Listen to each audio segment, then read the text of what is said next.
Alors, bienvenue sur le chapitre de la proportionnalité. Dans un premier temps, un petit résumé de tout ce que vous devez savoir à la fin de ce chapitre. On va commencer par un exemple classique de situation de proportionnalité. Plutôt des exemples classiques de situation de proportionnalité qui relèvent des échelles. Deux grandeurs sont dites proportionnelles, si dans un tableau on peut passer d'une ligne à l'autre en multipliant ou en divisant toujours par le même nombre. Ce nombre s'appelle le coefficient de proportionnalité. C'est une notion que je peux d'ailleurs mettre en rouge parce que c'est la notion prépondérante au chapitre. C'est le nombre qui permet de passer de la première ligne à la deuxième ligne par la multiplication. L'exemple, c'est les échelles sur une carte routière. L'échelle indique que 2 cm mesurés sur la carte représentent 10 km réels. Donc, je mets 2 ici, je mets 10 ici. Hop, j'ai mon échelle. Ça fonctionne toujours de la même façon. Une échelle, c'est ici, distance sur la carte pour distance réelle. Ici. Attention, des fois on va garder pour dans les cartes qu'on fait souvent de notions non mathématiques l'échelle de base, c'est-à-dire centimètres, et puis après on va prendre kilomètres, donc là on va le faire de façon non mathématique. Et puis quand on le fera de façon purement mathématique, comme les exemples plus bas, on va garder la même unité tout le temps, et puis on verra pourquoi. Donc la longueur réelle est-elle proportionnelle à la longueur mesurée sur la carte? Pardon, c'est pas est-elle, c'est est proportionnel. Effectivement, pourquoi? Parce que si je mesure 3 cm et que sur une carte ça me fait 8 km, si je mesure 6 cm, ça va me faire 16 km. Ça semble logique, mais ça, c'est de la proportionnalité. C'est comme quand j'achète un kilo de tomates à 2 €. Si j'achète 2 kilos de tomates, ça va me coûter 2 fois plus cher. Ça, c'est encore de la proportionnalité. Combien représente 9 cm? Combien faut-il de centimètres pour représenter 25 km? Alors, tout d'abord, quelques petites notions. On fait toujours ça dans un tableau. Donc 2 cm pour 10 km. Je m'intéresse à 1 cm. Pourquoi je m'intéresse à 1? Parce que je vais pouvoir passer toujours par des multiplications après. Donc 1 cm, c'est 5 km. On verra plus tard que c'est aussi ce qu'on appelle l'échelle. Et donc, si je veux 25 km, eh ben, il suffit de passer de 5 à 25 par une multiplication. 5 fois 5, 25, et donc, par l'opération que je fais sur le nombre du bas, je fais la même sur le nombre du haut. 1 fois 5, 5 cm représente 25 km. Pour 35 km, il me suffit de faire 25 cm plus 25 km plus 10 km. C'est logique, hein, 7 cm, c'est 5 plus 2. Voilà. Pour 7,5, bah, de la même façon, 7,5, c'est la moitié de 15, ça c'est bien connu. Donc je vais chercher 15. 15, c'est 5 fois 3. 5 fois 3, 15. 25 fois 3, 75. Et après, je divise par 2. Ça, c'est pas des mathématiques, c'est de la logique. Mais il faut se dire, bah tiens, je vais le faire. Et je vais me servir de cette logique. Et je vais faire les opérations correspondantes. Et il me reste à faire 9 cm. Donc, combien représente 9 cm?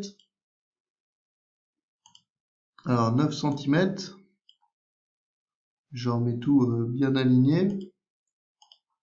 Voilà, 9 cm. Alors, regardez, ici, j'ai 7 cm, j'ai 2 cm, ça fait 9 cm. Si je mesure une fois 7 cm, que j'obtiens 35, et 2 cm, que ça me fait 10, vous aurez compris, ça fait 45. Surtout, Si vous avez besoin de faire un calcul, de faire une pause, de chercher, n'hésitez pas à mettre cette vidéo en pause pour réfléchir.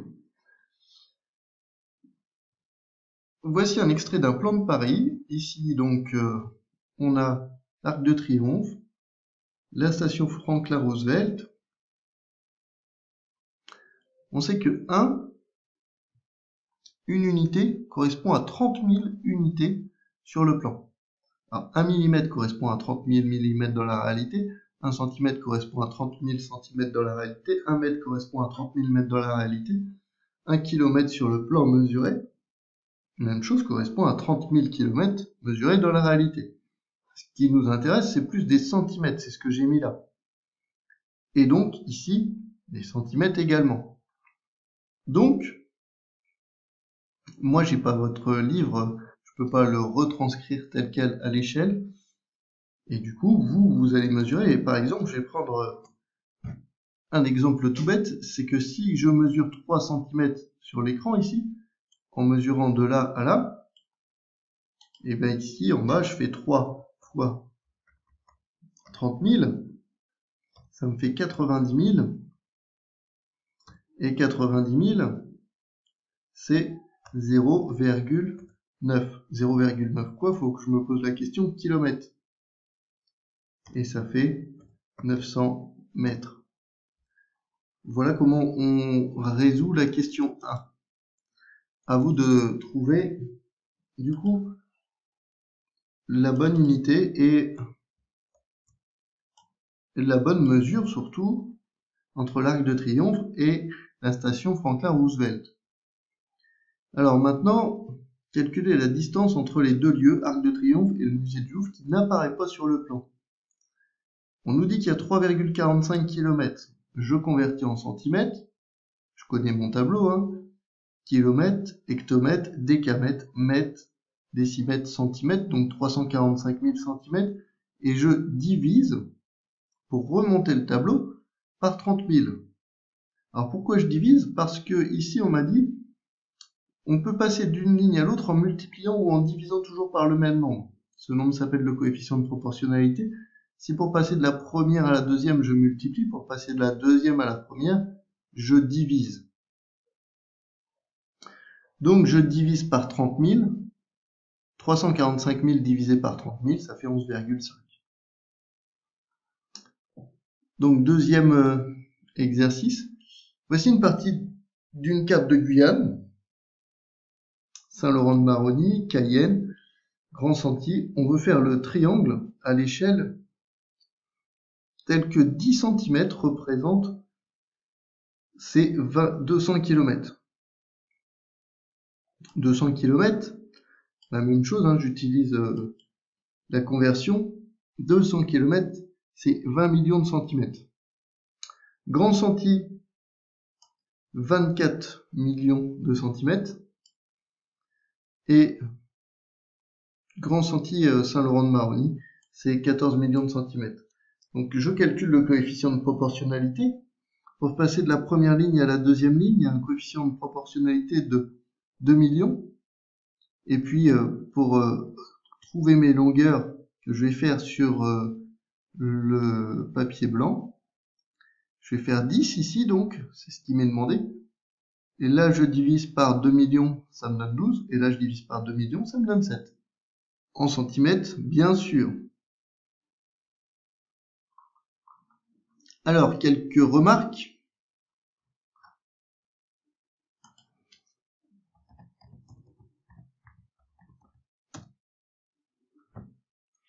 Une remarque importante. On utilise le rapport de deuxième ligne sur première ligne pour trouver le coefficient de proportionnalité, ça vous l'avez compris. Et dans un tableau, s'ils sont tous égaux, alors le tableau est dit de proportionnalité. Le coefficient trouvé est alors un tableau de proportionnalité. Sinon, ce n'est pas un tableau de proportionnalité. Et oui, tous les tableaux ne sont pas de proportionnalité, on va y revenir. Les règles d'addition et de soustraction entre colonnes s'appliquent. Ça, c'est notre exemple qu'on a fait ici. Vous voyez, hein, quand on a fait par exemple 7 plus 2, ici, qui correspond à 35 plus 10 égale 45. 7 plus 2, 9, 35 plus 10, 45. Voilà, on peut faire des additions, on peut faire des soustractions, on peut faire des multiplications entre les colonnes. Encore un exemple, hein. Pour le cross du collège, les 6e et 5e doivent faire 3 tours de circuit, soit 2580 mètres. Les 4e et 3e doivent faire 5 tours du même circuit, soit 4300 mètres. On va calculer quelle distance équivaut à 8 tours, 2 tours, 7 tours, 10 tours, 1 tour. Donc ici, pour faire 8 tours c'est 3 tours plus 5 tours, donc 4300 plus 2580, ça fait 6880. On prend la calculatrice, hein, 4300 plus 2580. Pour faire 2 tours c'est 5 moins 3, on trouve 1720. Pour faire 7 tours, c'est 5 plus 2, 7. Donc 4300 plus 1720, 6020. Pour faire 10 tours, on peut faire 7 plus 3, ou 8 plus 2, ou 5 fois 2. On trouve 8600. Et pour faire un tour c'est 10 fois moins que 1, 860. Ou c'est 3 moins 2, ou c'est 8 moins 7, ou c'est 5 moins 2 moins 2. Mais on trouve toujours 860. Coefficient de proportionnalité. Au magasin de bricolage, 5 mètres carrés de carrelage coûte 33,5 €. On peut compléter le tableau de proportionnalité suivant par un passage à l'unité. Donc en gros, 5 mètres carrés coûte 33,5 €. Ça veut dire que je cherche le prix de 1 mètre carré. Donc je vais diviser par 5. Si j'ai acheté 5 mètres carrés à 33,5 €, je me dis, bah tiens, 1 mètre carré, combien ça coûte? Je fais donc diviser mes 5 mètres carrés par 5 pour avoir 1 mètre carré. Et donc 33,5 € par 5. Je prends ma calculatrice, 33,5 divisé par 5, ça coûte, vous faites une pause si vous avez besoin, et ben ça coûte 6,7 €. Donc 2 fois plus pour 2 mètres carrés, ça coûte 15 fois plus pour 15 mètres carrés, c'est la même case, je suis désolé, et 50 fois plus pour 50 mètres carrés. Sinon ici, on utilise le coefficient de proportionnalité, deuxième ligne sur première ligne. Donc le coefficient de proportionnalité, bah, comment ça se passe? On multiplie, vous le savez, alors le temps que je positionne bien ma case et que je la fasse plus petite déjà.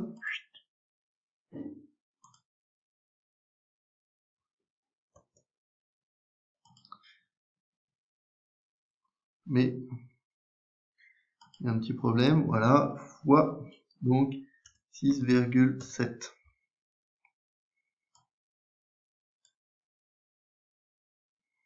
Trop petite.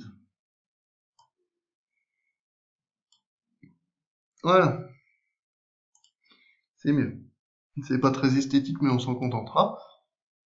Donc, on trouve le coefficient de proportionnalité, 5 fois 33,5, hop, ça fait fois 6,7, fois 6,7. On multiplie tout le temps par 6,7, et ainsi de suite, on complète le tableau de proportionnalité. Donc, remarque, parmi les situations suivantes, quelles sont celles qui sont dites de proportionnalité? Comme on l'a dit un petit peu plus tôt, toutes les situations ne sont pas des situations de proportionnalité. Comme par exemple la taille et l'âge d'un être humain, le poids et l'âge d'un être humain, le périmètre et le côté du carré, l'air et le côté du carré, le périmètre et le rayon du cercle, le prix et le nombre de denrées. Toutes les situations ne sont pas proportionnelles. Il y en a qui sont proportionnelles, mais pas d'autres. À vous d'y réfléchir, prenez le temps, et quand vous avez trouvé et complété le tableau, regardez la réponse. Alors, le périmètre est proportionnel au rayon parce qu'il suffit de multiplier par le coefficient de proportionnalité qui est 2π. Le périmètre est proportionnel au côté du carré. Le coefficient de proportionnalité c'est 4.